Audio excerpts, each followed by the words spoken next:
اور اللہ نے نہیں کہا محمد الرسول اللہ حضور کی تعریف کرنے کے بعد نہیں کہا والذین معہ، کیا والذین معہ وہ صحابہ نہیں ہے؟ کیا اشداء الکفار صحابہ نہیں ہے؟ کیا رحماء بینہم صحابہ نہیں ہے؟ کیا تراہم رکعا سجدا صحابہ نہیں ہے؟ کیا یبتغون فضلا من اللہ ورضوانا صحابہ نہیں ہے؟ کیا ان کی مثالیں تورات زبور انجیل میں نہیں ہے؟ کیا ان کے تذکرے قرآن میں نہیں ہے؟ اور تو ایک خوبی کو لے کر اس کی بدلائی کرنے کو تیار نہیں ہوتا، ایک خوبی کو لے کر اس کا سپاہی بن جاتا ہے، اور جن کی خوبیوں سے دنیا بنی ہوئی ہے، کائنات مزین ہے، تو مزین ہے، میں مزین ہوں، دن کی بدل بدل آج مساجد ہے، مدارس ہے، خانقاہیں ہیں، مراکز ہے، تبلیغ ہے، دعوت ہے، دین ہے، تعلیم ہے، تعلم ہے، مفتی ہے، محدث ہے، مفسر ہے، مقرر ہے، خطیب ہے، ادیب ہے، فائز ہے، دانشور ہے، دیندار ہے، سمجھدار ہے، پرہیزگار ہے، شبدار ہے، زندہ دار ہے، شہید ہے، جن کی وجہ سے آج دنیا میں حضور کی سیرت اور صورت پہنچی ہے۔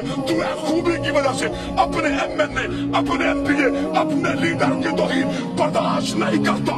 گودرا والوں دنیا کو بتا دو، ہم ان خوبیوں سے بنے ہوئے مزین لوگوں کی کسی گستاخی کو برداشت نہیں کر سکتے، نہیں کر سکتے، نہیں کر سکتے، نہیں کر سکتے، نہیں کر سکتے۔ بم مارنا ہے مار دو، گولی مارنی ہے مار دو، ہتھیلی پہنانی ہے پہنا دو، بیڑی پہنانی ہے پہنا دو، بچے لینے ہیں لے لو، خاندان لینے ہیں لے لو، گھر لینے ہیں لے لو، اولادیں لینی ہے لے لو، قربانیاں لینی ہے لے لو، ہر چیز قربان کر دیں گے۔